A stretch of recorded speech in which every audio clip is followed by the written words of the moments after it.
الحمد لله والصلاة والسلام على سيدنا محمد وعلى آله وأصحابه أجمعين.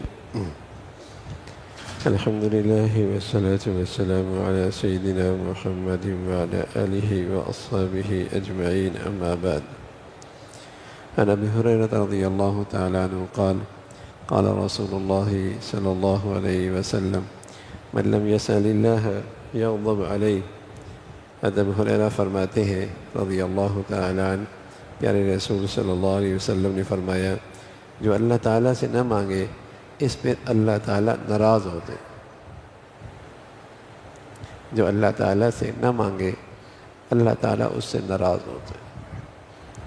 اللہ تعالیٰ کو مانگنا پسند ہے، دعا پسند ہے، سوالی پسند ہے، التجا کرنے والا پسند ہے. جو جتنا زیادہ مانگتا ہے اللہ تعالیٰ اتنا اسے زیادہ پسند فرماتا ہے. دنیا میں کوئی کتنا ہی سخی کیوں نہ ہو، بار بار سوال کرنے سے وہ اکتا جاتا ہے،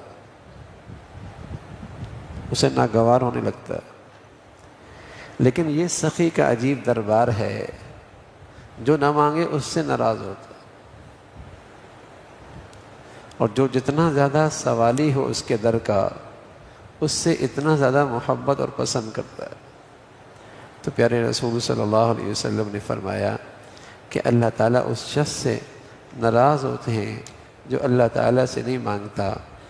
دنیا میں کوئی ایسا نہیں ہے کہ سوال نہ کرنے سے ناراض ہوتا ہو. ماں باپ تک کا یہ حال ہوتا ہے، ماں باپ تک کا یہ حال ہوتا ہے کہ اگر بچہ ہر وقت مانگنے ہی لگے اور سوال ہی کرنے لگ جائے تو وہ بھی برا منا لیتے ہیں، وہ بھی چڑ جاتے ہیں.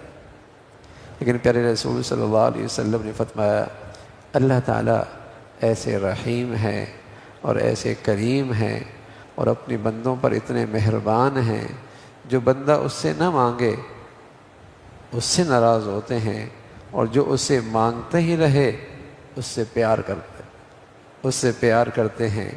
تو اللہ تعالیٰ کو دعا کا عمل بہت پسند ہے کہ جو جتنا زیادہ مانگے گا اللہ تعالیٰ اسے اتنا زیادہ پسند فرماتے ہیں. البتہ پیارے رسول صلی اللہ علیہ وسلم نے اس بات کی ہدایت فرمائی کہ دعا میں عجلت نہیں کرنی چاہیے. یعنی یہ خیال نہیں کرنا چاہیے کہ میری دعا قبول کیوں نہیں ہوتی، میں نے اتنا دعا کر رہا ہوں قبول کیوں نہیں ہوتی. پیارے رسول صلی اللہ علیہ وسلم نے فرمایا کہ تمہاری دعائیں اس وقت تک قابل قبول ہوتی ہیں جب تک کہ جلد بازی سے کام نہ لیا جائے. جلد بازی یہ ہے کہ بندہ کہنے لگے کہ میں نے دعا کی تھی مگر وہ دعا قبول ہی نہیں ہوتی. تمہارا یہ طرز عمل دعا کی قبولیت میں رکاوٹ ہو جائے گا. یہ تمہارا طرز عمل دعا کی قبولیت میں رکاوٹ بنے گا.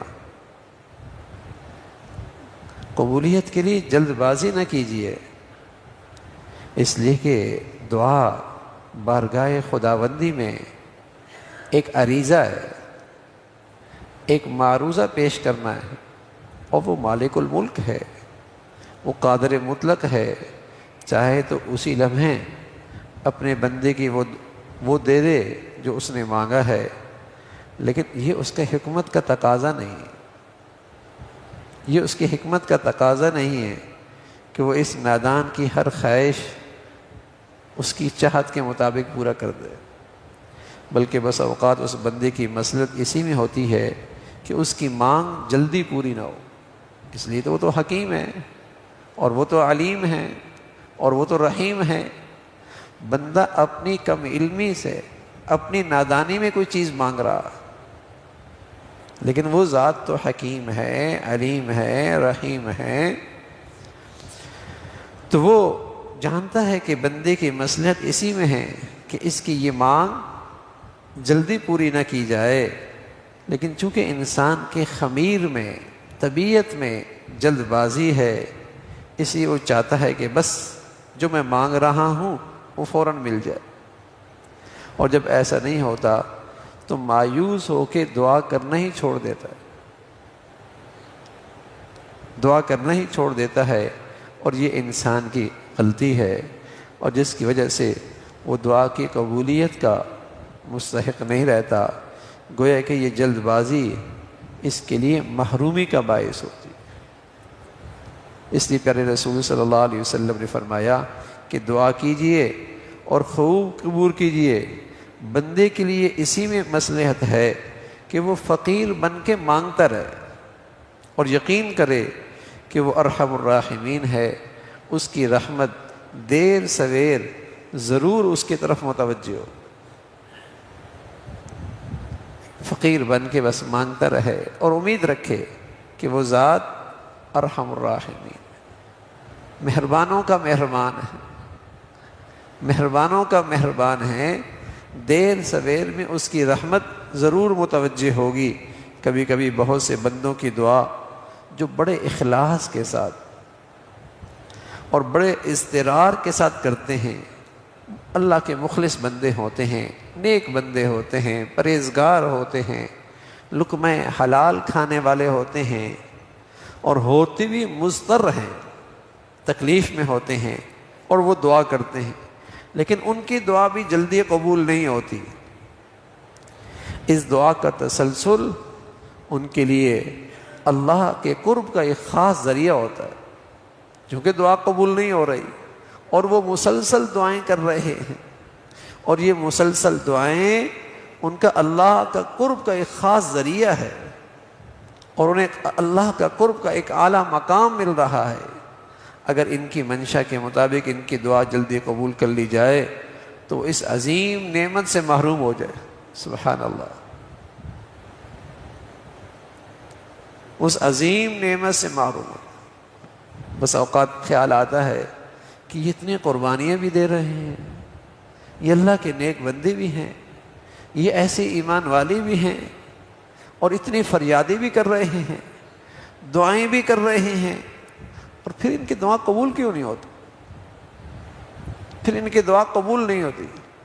تو بتایا کہ اللہ کا یہ نیک بندہ جو مخلص بھی ہوتا ہے، متقی بھی ہوتا ہے، ایمان بھی بڑھیا ہوتا ہے، لقمہ حلال بھی کھا رہا ہوتا ہے، اضطرار اور تکلیف میں ہوتا ہے، دعا کی قبولیت کے سارے شرائط پائے جاتے ہیں، پھر بھی اس کی دعا جلدی قبول نہیں ہوتی، تو اس کی وجہ یہ ہوتی ہے کہ یہ دعا کا تسلسل اور یہ دعا کی عبادت اور یہ دعا کی مسلسل عبادت اس کے اللہ کے قرب کا ایک خاص ذریعہ ہے۔ اس سے اس کے درجات بہت بلند ہو رہے ہیں، اسے اللہ کا بہت قرب مل رہا ہے۔ اگر اس کی منشا کے مطابق اس کی دعا جلدی قبول ہو جائے تو وہ اس عظیم نعمت سے محروم ہو جائے گا، اور اللہ تعالیٰ نہیں چاہتے کہ یہ بندہ میری اس عظیم نعمت سے محروم ہو۔ اس لیے اللہ کی ذات پہ اعتماد کرنا چاہیے، اس کی رحمت پہ یقین رکھنا چاہیے، اس کے شان کریمی پر اعتماد کرنا چاہیے، اور مایوس نہیں ہونا چاہیے، اور یہ نہیں کہنا چاہیے کہ میری تو دعا قبول نہیں ہوتی، میری تو کوئی فریاد سنتا ہی نہیں ہے۔ مسلسل فقیر بن کے اس کے دربار میں دعا کرتے رہنا چاہیے، اور مسلسل دعا کا کرتا رہنا، سبحان اللہ، یہی اصل حاصل ہے کہ اللہ تعالیٰ نے اس کے لیے اپنی رحمت کے دروازے کھول دیے، اس کے لیے اللہ تعالیٰ نے اپنے قرب کے دروازے کھول دیے۔ اللہ تعالیٰ دعا کے عمل کی توفیق نصیب فرمائے، اور ان ہدایات پہ عمل کی توفیق عطا فرمائے۔